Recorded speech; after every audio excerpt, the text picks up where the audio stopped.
Welcome to Peter and Ruffy's football show here on STV. The main talking points on tonight's programme. Dundee United announce profits of £3.9 million, but it could come at a cost at the end of the season. Ronnie Deila says he'll still select James Forrest despite the fact he could be off in the summer. And Dundee booked their place in the quarter-finals of the Scottish Cup after a convincing win over Dumbarton. Alan Ruff is alongside me. Peter Martin, our boot room guest tonight, is Hamilton's Dougie Imrie. Delighted Dougie could join us on the programme. The Ackies have a big game coming up against Celtic on Friday night at New Douglas Park. We'll talk about that. But first of all, Ruffy, United with £3.9 million worth of profit.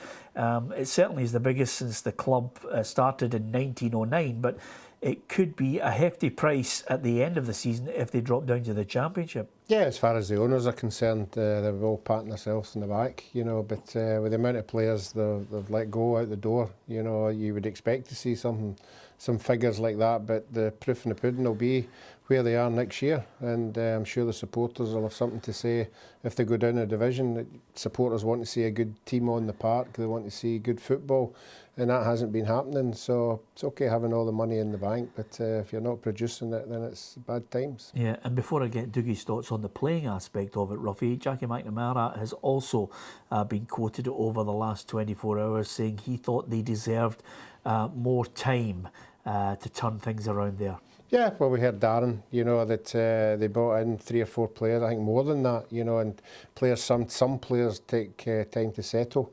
That looked the case. I thought there was numerous games that Dundee United just could have won just with a wee break here and there. And particularly the last game when Jackie was given the envelope after the game, and the game against St Johnstone, they had 2 or 3 chances to win that game quite comfortably, and that was the story for a long time with him. Yep, I may as well let you in on it, Dougie. We have been giving Ruffy pelters for suggesting Dundee United can escape, but I think you might be in his camp on this one. Yeah, it's like I say, it's a results-driven business, and like I say, they get a good result against Hearts, and that will have given the players massive confidence going into the next game. And like you say, they've still got 12, 13 games left, and you never know what can happen. Yeah. Do you sense a lack of confidence from them? Yeah, I think so, because if you look back at their results, they've been ahead in numerous of games, 1-0 up and losing silly goals. But that might be, like Ruffy said, down to new players coming in and not being gelled properly. But like I say, they've got numerous enough games to try and stay up. Yeah, and from your own perspective, suddenly, there was a point in the season when I thought, okay, you guys are starting to get a run, could be away from the playoff position, and suddenly, you find yourselves perilously close to where you don't want to be. Yeah, like you say, it's been a tough period for us, but like I say, I think we've got enough quality in the side to keep us up. We've got a tough game coming up on Friday night, like you said, but after that we've got 3 games at home that are probably massive games for us so far this season. You're an old head. Psychologically, younger players will be looking to you for the experience to try and drag them through critical games. How do you drag them through the Celtic game, bearing in mind what had gone before against them? Yeah, like you say, the last time we played them we got beat 8-1, but like I say, it's another game, and the last time we played them at our place we gave them a really good game. We were 1-0 up, and they scored a goal quite soon after we scored, but they scored late on in that game, and we had chances to equalise as well. So like I say, after getting beat 8-1, I'm sure there'll be a lot of players itching to get out against them and show that we are a good team and didn't deserve to be beat 8-1 that night. Yeah, and I think it's fair to say, Ruffy, the games after that really will be the critical ones for Hamilton. Yeah, I think you just have to look at the league table. Even in 6th place, I think we're talking about 32 points. There's only 4 points for being third bottom, and it just depends. We keep repeating ourselves all the time, saying that when you're in that situation, it's the team that can win 3 or 4 games back to back. That takes you out of the pressure, and that's what they'll have to try and do. And it will be against the teams that are down there psychologically. If you can beat the teams round about you, it's a bonus. Yeah, and how are you enjoying the coaching? Because I can clearly see where the career path's going, Dougie. No, it's been good. It's a distraction from obviously playing week in, week out, and like I say, we've got some really good players coming through in the 17s as well. even younger than that, 15s as well. There's some really good quality players coming through. But like you say, it's been good so far. It's a year I've been doing it now, and it's been really enjoyable. Yeah, and from a development point of view, I mean, I know Mark Warburton's been critical of the development league. Do you think that's still crucial, that we should stick with that format to give youngsters the chance, or should we be maybe looking at a reserve league structure again?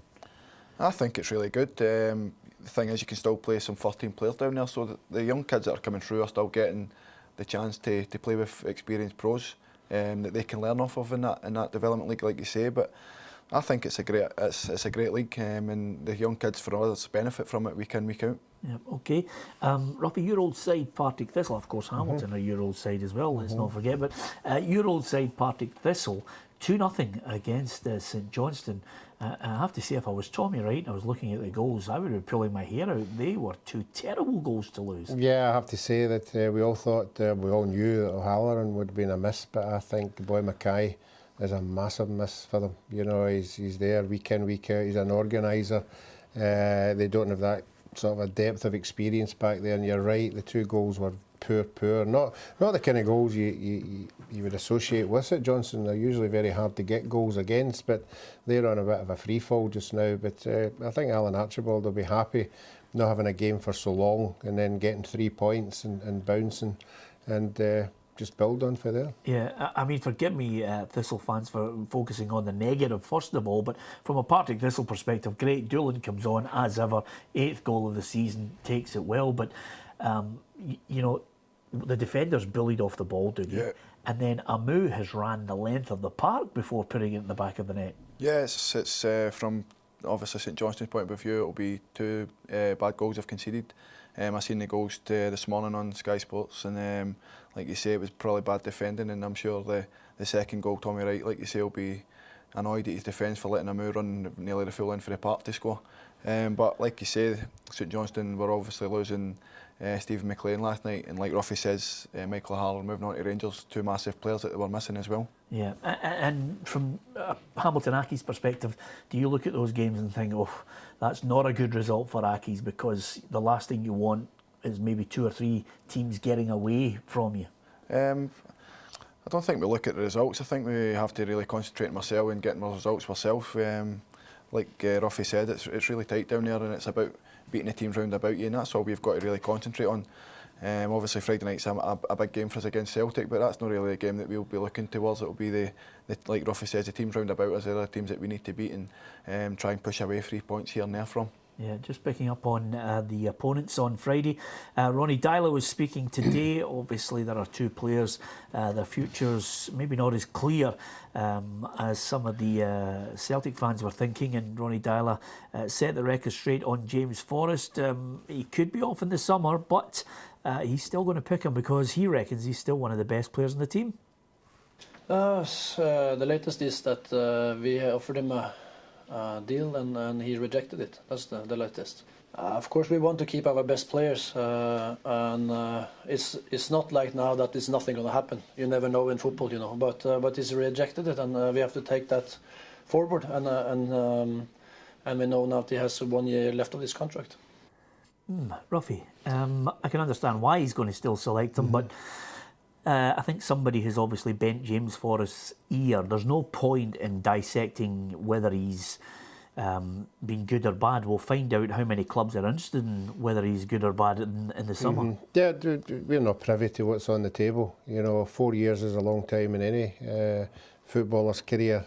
I'm sure, as it is with the contract situation now, his agent will be out there trying to find out what is available and comparing it against what's on the table for Celtic, and then he'll probably make up his mind. And he'll not be the first player that's decided that there is life after Celtic, you know, and to move on to get a wee change. So, but I think it all depends on what's out there. Yeah. If it's better than what Celtic's offering them. Well, there's another man who's in the spotlight.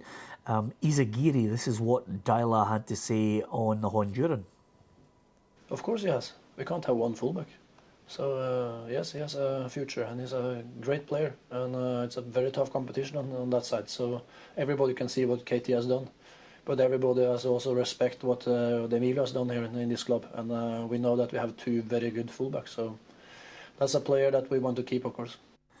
Well, there's a position that they are well covered in. Kieran Tierney has really been a revelation. Yeah, and that would be one of the reasons. If it was the case that they could move him on, he would move on. But I think that would be an Izagiri shout. Once you've had a taste of playing in the first team and playing European football, there's no substitute from it. And he might find that it's up to him to move to get first team football again. Okay, thanks to Dougie. We'll have more from Dougie Imrie in the second part of the programme. We're going to talk about the Scottish Cup quarter-final. Dundee will be heading to Ibrox to play Rangers. Welcome back to Peter and Ruffy's football show. Alan Ruff is alongside me, Peter Martin. Our bookroom guest tonight is Hamilton's Dougie Imrie. We will be talking about the other weekend fixtures that may well have an impact on the Accies. But let's talk about the Scottish Cup, Ruffy, because that was an absolute hammering that Dumbarton got last night. We expected Dundee to go through, and now they will go to Ibrox to play Rangers. Yeah, it was a convincing win, you know, in light of like Rangers and Hibs have been coming up with teams at the bottom of that league and making it very hard work. You know, Dundee went about their business, won very comfortably, and I think they'll look forward to going to Ibrox. I think they've got players in the team that obviously Rangers wouldn't have come up against week on week.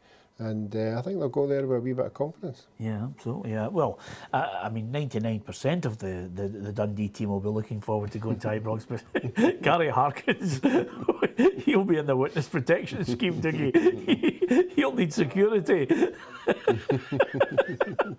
But I think he's man enough to handle it, though. He's a good player. Yeah, he'll be able to handle that. He's obviously just put out there for a bit of fun and a laugh, but I'm sure on the night the Rangers fans will let him know who's boss. But Gary will be able to handle that. He's a good player, and like you say, Dundee will look forward to going there. They've got good players. Kane Hemmings has done really well this season as well. Greg Stewart's and other players. They've got players there. It will be able to hurt Rangers.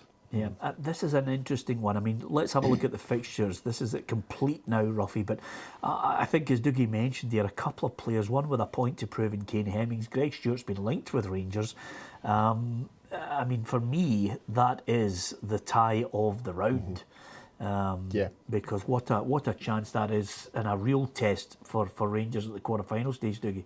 Yeah, definitely. Like you say, you're saying Rangers and Dundee the tie of the round, but you see Celtic and Morton there as well.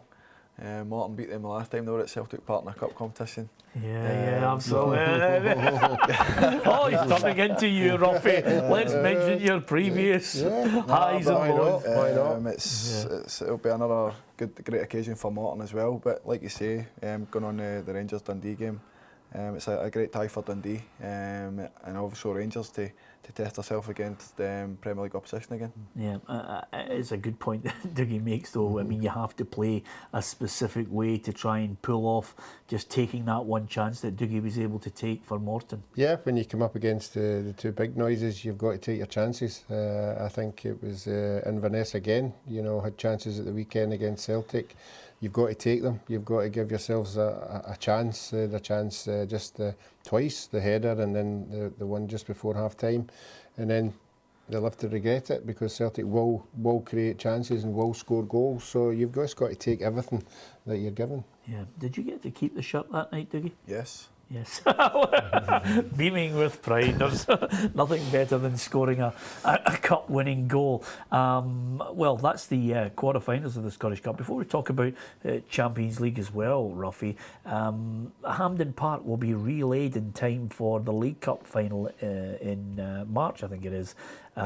So that could be a bonus. I seem to remember them relaying it before and it was a nightmare. Yeah, I hope it's a lesson learned. It was not a good sight. You know, there was players going into the corner and making slide tackles and they were coming up with big chunks of grass and it just didn't look good. It looked as if somebody was going to get injured at some stage, but I think they'll have learned a lesson for that and get it down in good enough time. Yeah. Dougie, I'm all for the Champions League. It's certainly something when you watch it, there are levels that you're well aware of in football, and to watch Barcelona is an absolute joy. They dismantled Arsenal last night, Messi with a cracking goal and then the penalty, but The one fear I have is I'm going to look at his name here just so I get it right, but the Barcelona president has mentioned again something which I think is rather worrying. Josep Maria Bartomeu has mentioned that it would be good to throw a wild card to some of the big teams if they suddenly have a bad season and don't make it to the Champions League. I think, Bartomeu's name goes alongside Rummenigge, really worrying for Scottish football and other clubs that are not in the big leagues. Yeah, I think so. I think to get into these competitions, you've got to get there on merit.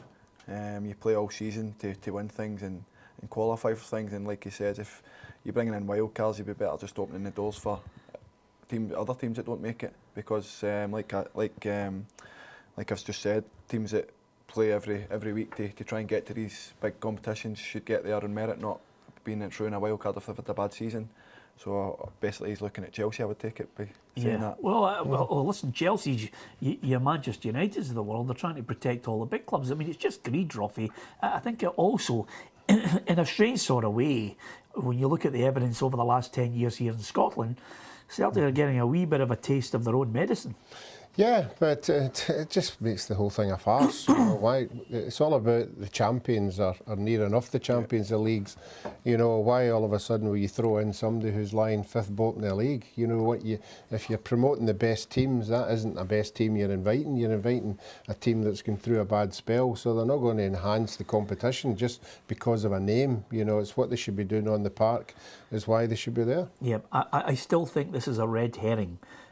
From the big clubs to throw up the real fear, Dougie, and then get some kind of compensation later down the line when they're in this battle with UEFA to try and force their hand. There's always something to put the fear in first before they eventually reveal what they really want out of a deal.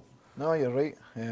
Like I say, it's like Ruffy just said, it's a farce if they're trying to get teams that haven't made it as a champion or a runner-up and try to get a team that's, like Gruffy says, not had the best of season, but are a big name. And it's basically all just for money, I think. Yeah, absolutely. I hope that gets kicked in the head, Ruffy, soon. But it's all driven, of course, by the fact that the English clubs have got a deal that simply dwarfs everything in Europe.